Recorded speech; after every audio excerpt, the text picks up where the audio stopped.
Bueno, hermanos, muy buenas noches. Muy buenas noches.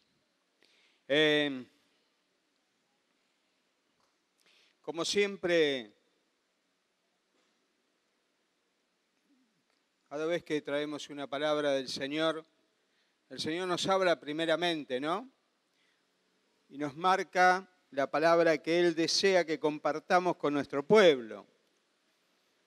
Y realmente la palabra que me marcó el Señor desde el jueves, el Señor me venía inquietando con esta palabra, y bueno, el sábado el pastor me decía si podía traer el mensaje hoy, y realmente estuvo este mensaje dando vuelta en mi cabeza desde el jueves, viernes, sábado, domingo, lunes, martes, hoy, fuertemente, porque realmente el Señor me ha hablado muy fuerte y me he quedado pensando mucho en la palabra que el Señor me ha dado, porque en primer lugar es para uno, ¿no?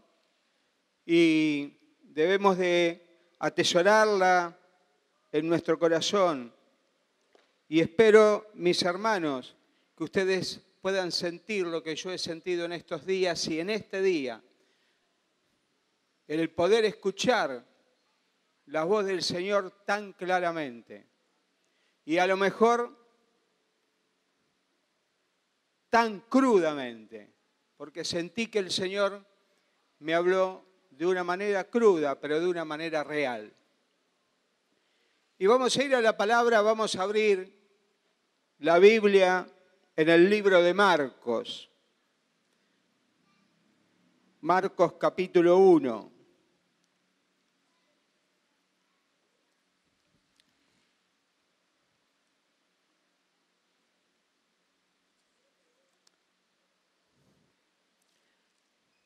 Marcos capítulo 1, versículo del 16 al 20. Dice, llamamiento de los primeros discípulos. Dice la palabra de Dios, después de que encarcelaron a Juan, Jesús se fue a Galilea a anunciar las buenas nuevas de... arrancamos desde ahí. Jesús se fue a Galilea a anunciar las buenas nuevas de Dios. Se ha cumplido el tiempo, decía, el reino de Dios está cerca, arrepiéntanse y crean las buenas nuevas. Pasando por orilla del mar de Galilea, Jesús vio a Simón y a su hermano Andrés que echaban la red al lago, pues eran pescadores. Vengan, síganme, les dijo Jesús, y los haré pescadores de hombres. Al momento dejaron las redes y los siguieron. Un poco más adelante vio a Jacobo y a su hermano Juan, hijo de Zebedeo, que estaban en su barca remendando las redes. Enseguida los llamó y ellos, dejando a su padre Zebedeo en la barca con los jornaleros, se fueron con Jesús. Y aquí vemos dos personajes muy importantes en el ministerio del Señor, como fueron Andrés y como fueron Simón Pedro, también llamado Cefas. En un par de veces Jesús lo llama Cefas, que significa Pedro o Simón en el arameo. Eran dos simples pescadores eran dos trabajadores. Sin embargo, el Señor los llamó y le dijo, a partir de ahora los voy a hacer pescadores de hombres. Y ahí nomás el Señor sigue y ve a Jacobo y a su hermano Juan, hijo de Zebedeo, que estaban en la barca también remendando redes, también eran pescadores, pero tenían un nivel social un poquito más alto que Andrés y que Pedro. ¿Por qué? Porque dice que dejando a su padre con los jornaleros, le siguieron al Señor Jesús. O sea que no era una simple embarcación en la cual papá e hijos pescaban, sino también que tenían jornaleros, tenían empleados en esa barca. Y vino a mi memoria casi un año que viví en Mar del Plata cuando los barcos pesqueros llegan al puerto, ¿no? Y cómo los trabajadores, los jornaleros, que serían en este caso, clasificaban los pescados, y en esa época, hablo en el año 80, no sé si esto se sigue dando, los pescados que no estaban para la comercialización, sí eran comestibles, pero no estaban para la comercialización, los pescadores se los entregaban a la gente. La gente iba con bolsas y se llevaba pescado fresco para poder comer en la casa. Y vino a mi memoria esto, ¿no? Estos dos hermanos con un padre dueño de la barca, con jornaleros. Y después el Señor sigue llamando. Lo llama a Felipe, en el cual en Juan 1, 43 al 47,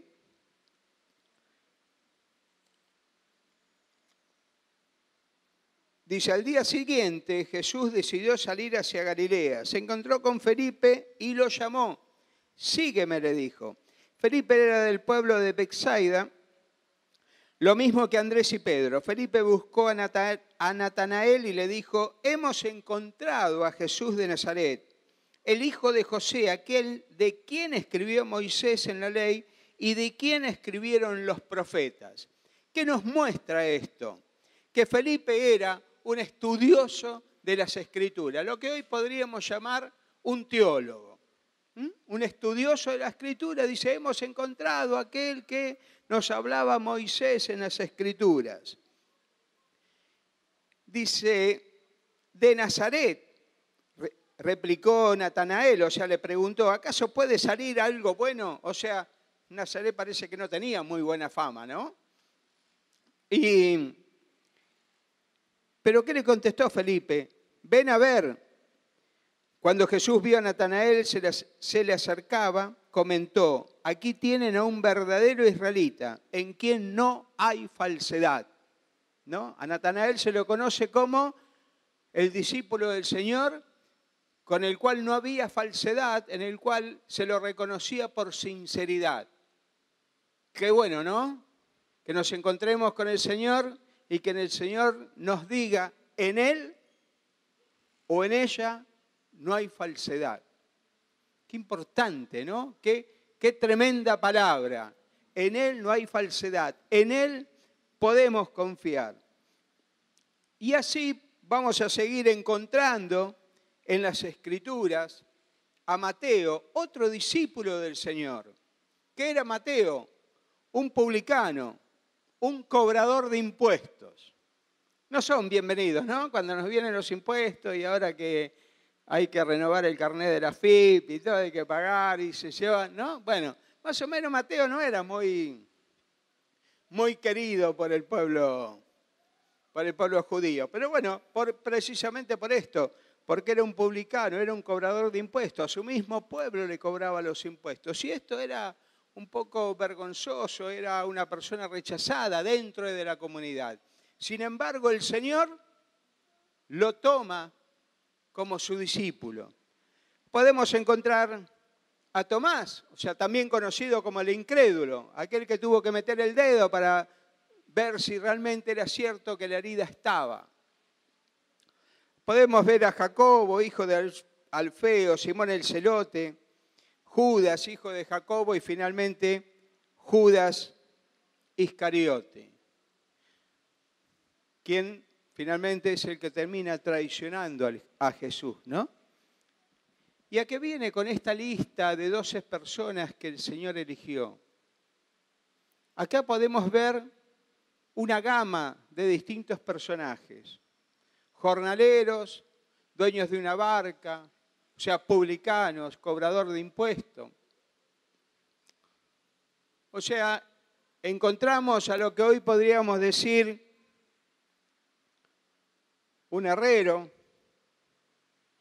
un constructor, un chef,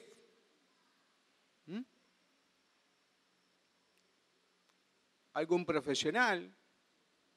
El Señor no mira Nosotros quizás elegiríamos un profesional, el dueño de una empresa o de una pyme. No, el Señor juntó de cada uno un poquito. Y mire qué equipo que formó, ¿no? Eligió a esos 12.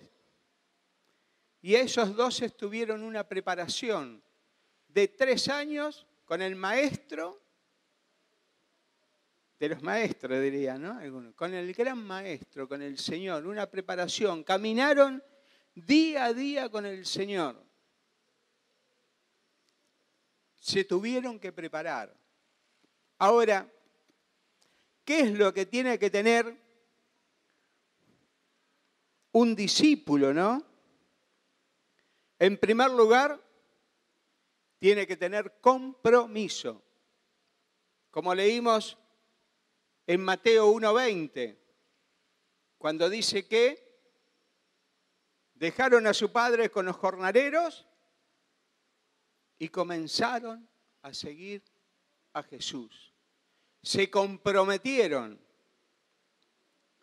Nosotros, ¿cuántas veces nos comprometemos ante el Señor? Nos comprometemos ante los hermanos. Nos comprometemos ante la congregación. ¿Cuántas veces nos comprometemos a algo muy simple? ¿Cuántas veces nos comprometemos con un hermano cuando nos cuenta que está enfermo o con falta de trabajo? ¿Cuántas veces le decimos, voy a estar orando por vos, hermano? Al segundo día nos olvidamos. Quizás a ustedes no les ha pasado. Yo me he olvidado. Dura muy poco muchas veces nuestro compromiso. ¿Cuántas veces nos hemos comprometido a estar en una determinada reunión de la congregación y nos hemos olvidado? O lo que es peor aún, recordando no hemos venido. ¿Cuántas veces nos hemos comprometido ante un ministerio y hemos pasado aquí adelante y no hemos sacado la foto, 20, 30, muy linda la foto, pero después en ese ministerio terminan trabajando 5 o 6 personas? Falta de compromiso, mis hermanos. En la vida secular también, hay mucha falta de compromiso. No es solamente en las congregaciones. En lo secular hay mucha falta de compromiso. Entonces, una de las primeras cosas que tiene que tener un discípulo de Cristo es compromiso. Ahora, me pregunto y te pregunto, ¿estás dispuesto en este comienzo de este 2020 a comprometerte con el Señor? ¿Estás dispuesto a dar ese paso trascendental de decir, Señor, lo que pasó ya fue, no podemos volver el tiempo atrás? Me he comprometido y te he mentido, no me he hecho cargo. Pero a partir de ahora me quiero comprometer contigo, me quiero comprometer en tu obra, quiero comenzar algo nuevo en vos. ¿Cuántos estamos dispuestos a comprometernos ante el Señor? En segundo lugar, preparación. ¿Saben qué? Mis hermanos estuvieron 3 años, alrededor de 3 años, caminando con el Señor. Fueron preparados por el Señor. Me pregunto y te pregunto, ¿cuán dispuestos estamos a prepararnos para servir al Señor? ¿Cuán dispuestos estamos? Y el Señor otra vez me marcaba lo mismo, esta es la 3ª vez que lo digo. ¿Cuántos estamos dispuestos a prepararnos no solamente a leer la palabra de Dios? ¿Cuántos estamos dispuestos a estudiar la palabra de Dios? ¿Cuántos estamos dispuestos a invertir en una Biblia de estudio? ¿Cuántos estamos dispuestos a invertir en un diccionario bíblico? Mínimamente son 2 libros que se necesitan para prepararse, para estudiar la palabra de Dios. Mis hermanos, si perdemos el celular hoy, mañana estamos a las 9 de la mañana esperando a que abran para comprar un nuevo celular porque no podemos estar sin un celular. No concibimos la vida sin un celular, pero sí concibimos la vida sin una Biblia de estudio, sin un diccionario bíblico, sin una preparación. ¿Saben qué, mis hermanos? Si no estamos preparados, el devorador nos va a devorar.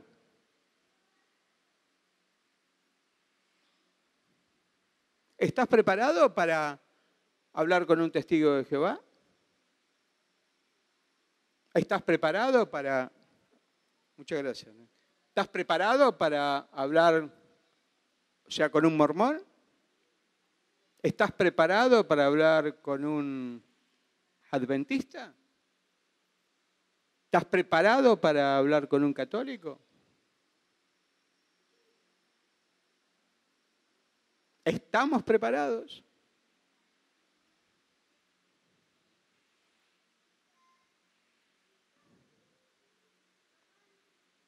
Cada uno saque sus propias conclusiones. O a los primeros versículos nos pueden dar, como comúnmente se dice, vuelta como una media, ¿no? ¿Estamos preparados?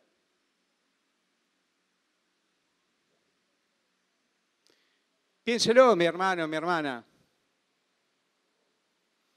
Compromiso.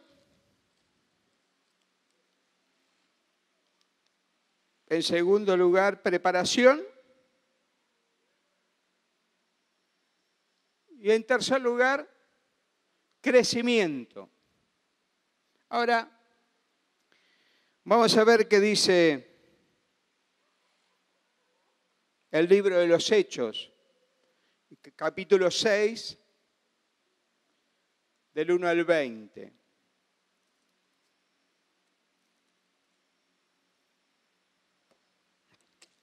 Perdón, Hechos, capítulo 6, del 1 al 7.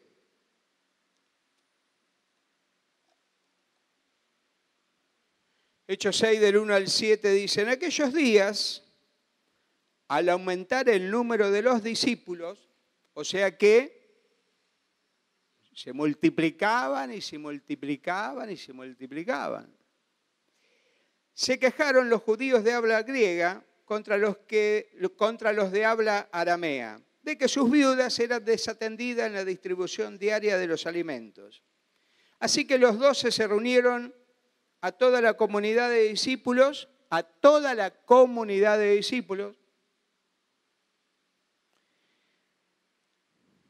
y les dijeron, no está bien que nosotros los apóstoles, ya habían dejado de ser discípulos de Cristo, eran los apóstoles que estaban preparando a la comunidad de discípulos. Mire cómo fue creciendo esto, ¿no?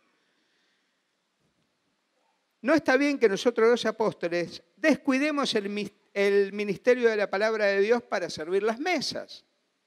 Hermanos, escojan de entre ustedes a 7 hombres de buena reputación, llenos del Espíritu Santo y de sabiduría, para encargarles esta responsabilidad. Así nosotros nos dedicaremos de lleno a la oración y al ministerio de la palabra. Y acá me quiero detener. Qué interesante que los apóstoles aprendieron algo en su preparación, que tenían que delegar. ¿Cómo nos cuesta delegar? ¿Cómo nos cuesta delegar un ministerio? ¿Cómo nos cuesta preparar a alguien que nos acompañe en ese ministerio? A veces hasta pareciera que tuviéramos miedo de que si preparamos a alguien nos va a robar el ministerio. Y el ministerio no es nuestro, el ministerio es del Señor. Eso tenemos que entender. Pero cuidamos el ministerio tan celosamente Debemos de aprender a compartir, debemos de aprender a delegar. Sin embargo, es otra cosa que como creyente nos cuesta. Esta propuesta agradó a toda la asamblea. Escogieron a Esteban, hombre lleno de fe y del Espíritu Santo, a Felipe, a Prócoro, a Nicanor, a Timón, a Parmenas y a Nicolás, un prosélito de Antioquía. Si alguien está embarazada, está buscando nombre para ponerle, acá tiene 7 lindos nombres. Los presentaron a los apóstoles, quienes oraron y les impusieron las manos. Y la palabra de Dios se difundía. ¿Y qué pasaba al difundirse la palabra de Dios? Y el número de discípulos aumentaba considerablemente en Jerusalén e incluso muchos de los sacerdotes obedecían a la fe. Me impactó esto. Y la palabra de Dios se difundía. Y el número de discípulos aumentaba considerablemente en Jerusalén. O sea que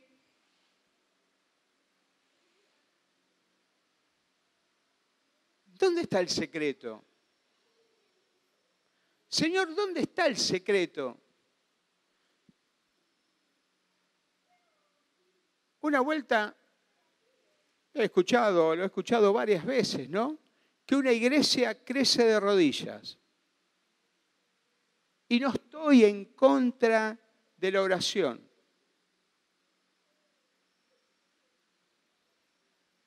Que quede claro, mis hermanos, no estoy en contra de la oración, no estoy en contra del ayuno, no estoy en contra de hablar en lengua, no estoy en contra de todo lo que esté en la palabra. Pero hoy el Señor fue tan claro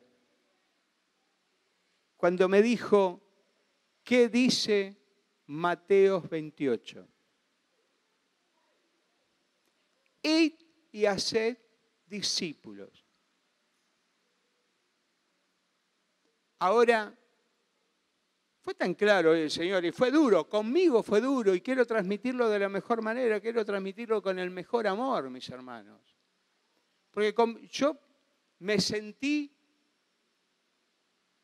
id y haced discípulos. La gran comisión. ¿Saben cuántas veces yo he leído este versículo? Imagínense, me convertí en el año 92. Hasta hoy lo he leído muchas veces. He pensado, id y haced discípulos. Hoy como el Señor me dijo, no basta con orar, no basta con hablar en lengua los que hablan en lengua, no basta con dones de sanidad, no basta con ayuno, basta con hacer discípulos. Mis hermanos, ¿cuántos somos acá? ¿100? Vamos a redondear. No sé si somos siempre, vamos. 100 personas. Si cada uno de nosotros nos proponemos, no hay que ser un genio para lo que voy a decir, ¿eh? Ya más o menos se darán cuenta de lo que voy a decir. Somos 100. Si cada uno de nosotros nos proponemos hacer un discípulo en estos primeros 6 meses, obviamente para junio seremos 200. Y si de esos 200 cada uno nos proponemos hacer un discípulo, a fin de año vamos a hacer 400. Es simple. No hay ningún secreto. Esto no es una revelación del Señor, es matemática, es lógica. Ahora, ¿qué es lo que hacemos? Yo el 5 de enero cumplí 12 años en esta congregación. Y hacía esta cuenta. ¿Cuántos discípulos tengo en 12 años? A uno por año tendría que tener 12. Si esos 12 hubieran hecho un discípulo cada uno por año, bueno, No vamos a entrar haciendo cuenta porque no entraríamos acá. Con una persona. Multipliquémoslo por todo lo que somos. Entonces, ¿dónde está el secreto? El Señor me decía hoy, el secreto está en el discipulado. Hermanos, tenemos que discipular. Pero para discipular nos tenemos que preparar. No podemos discipular sin preparación. Yo no puedo poner una escuela de chef cuando no sé hacer más que un huevo frito. Me tengo que preparar, le tendré que decir, Marcelo, ¿dónde estudiaste para chef? Voy a ir a estudiar porque quiero... ¿Se entiende, hermanos? Para discipular tenemos que prepararnos. Ahora, volvemos al principio.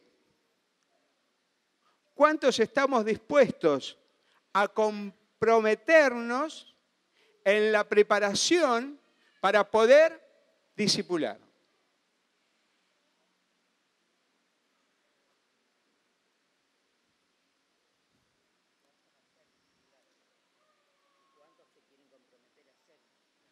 Bueno, sí, ¿cuántos se quieren, Enrique me dice, cuántos se quieren comprometer a ser discipulado? Bien, pero ¿saben lo que pasa? Tenemos que empezar a dar el ejemplo nosotros. Nosotros somos los que tenemos que prepararnos para discipular. ¿Y sabe qué? Si nosotros nos preparamos para discipular, si nosotros somos los que damos el ejemplo, van a venir.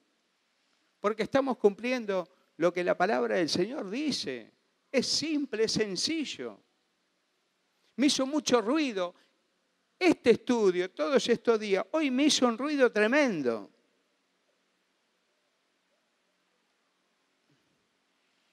No podemos crecer como congregación si no hay compromiso y no hay preparación. Es imposible, hermanos. No podemos crecer si no hay compromiso y preparación. Y vino a mi memoria, no me gusta, claro. Al que le gusta, bárbaro. Vino a mi memoria hace 15 años atrás, estaba muy de moda, ibas a la costa, estaban los tributos Arjona, ¿no? Vieron que de ahora no sé si vive Arjona, no se habla más de Arjona, pero estaban los tributos Arjona, ¿no es cierto? Y me acuerdo que había una canción que decía, Jesús no es verbo, es sustantivo. No, perdón. Jesús es verbo, no es sustantivo. Bien, bien. Entonces, la canción decía algo que me quedó grabado. Yo soy muy malo para cantar, o sea que no me pidan eso. Soy muy malo para retener la letra, o sea que le voy a decir lo único que me acuerdo. Dice la canción que Doña Carlota nos hablaba de Dios y nos pinchaba 1000 pelotas. O sea que cada vez que la pelota caía en la casa de Doña Carlota, se la pinchaba. Pero Doña Carlota le hablaba de Dios. Entonces ellos, ¿cómo iban a poder llegar a Dios si la acción de Doña Carlota no era coherente con lo que predicaba? ¿No? En definitiva, lo que quería decir esa canción de Arjona, que debemos de ser coherentes con lo que predicamos. Ahora, me pregunto y les pregunto, ¿somos coherentes con lo que predicamos? ¿Somos coherentes cuando hablamos del Señor?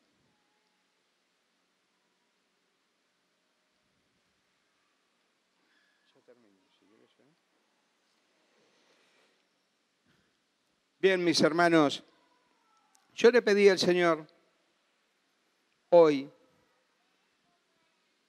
que Él me guíe en los pasos que tengo que seguir. Yo quiero agradarle a Él. Él hizo mucho por mí.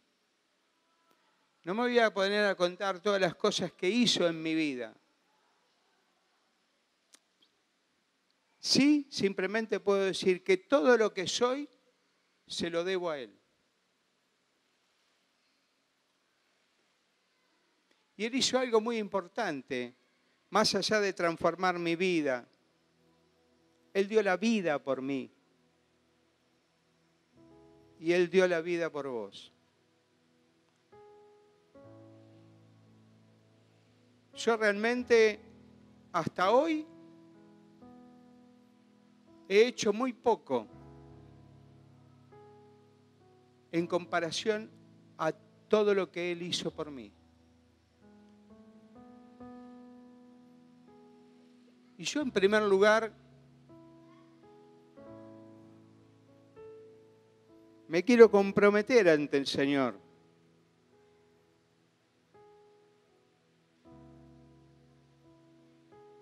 A prepararme mejor,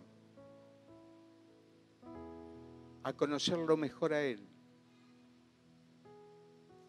a hablar más seguido con Él, a tener esa comunión íntima con Él. Que no sea solamente Señor, te pido, o Señor, te doy gracias, sino poder poner el oído para poder escuchar lo que el Señor me quiere decir. Porque ¿saben qué, mis hermanos? A veces oramos tan rápidamente. Señor, te pido, Señor, te doy gracias, cuídame, guardame. Nos vemos mañana. ¿Saben qué?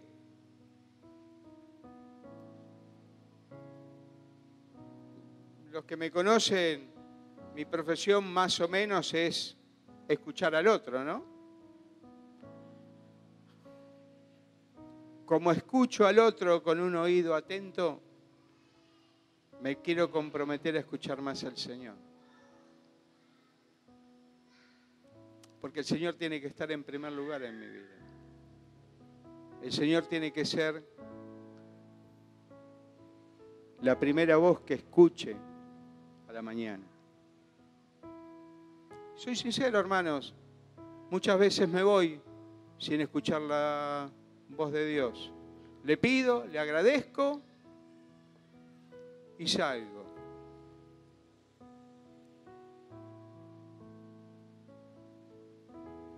Y hoy me di cuenta, ¿sabes cuántas veces el Señor me dirá, hey, vení, pará, te tengo que decir algo?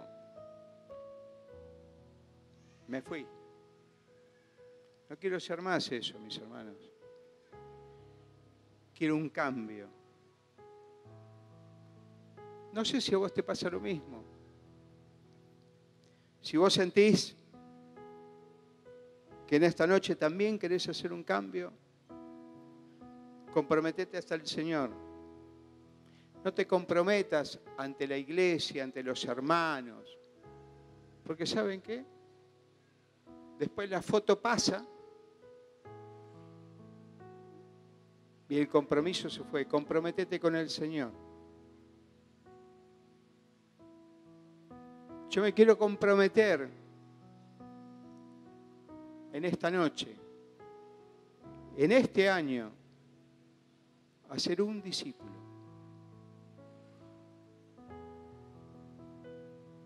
Pueden ser 2, pueden ser 5, pueden ser 10, pueden ser 100. Yo me quiero comprometer a un discípulo.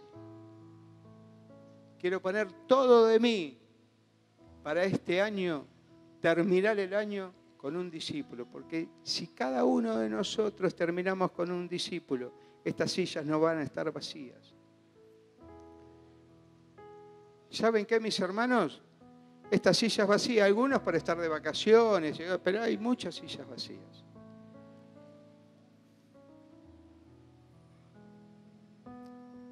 Si no están con el Señor, están con el enemigo. No hay, es cortito y es simple. O vas al cielo o vas al infierno. Vamos a poner todo de nosotros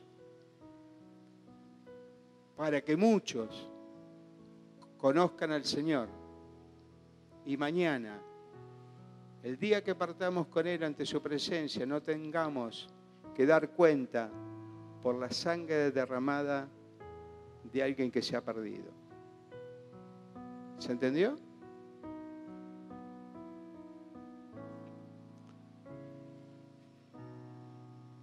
que la iglesia crezca. Depende del Señor, depende del Espíritu Santo. Pero nosotros tenemos que poner nuestra parte. Compromiso, preparación, discipulado.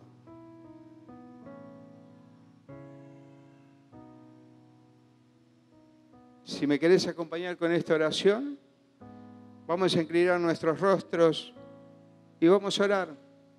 Si me querés acompañar, podés hacerlo. Si no, queda en vos.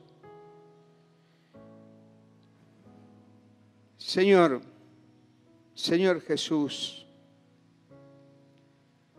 en esta noche, Señor, te quiero pedir perdón por todas mis faltas.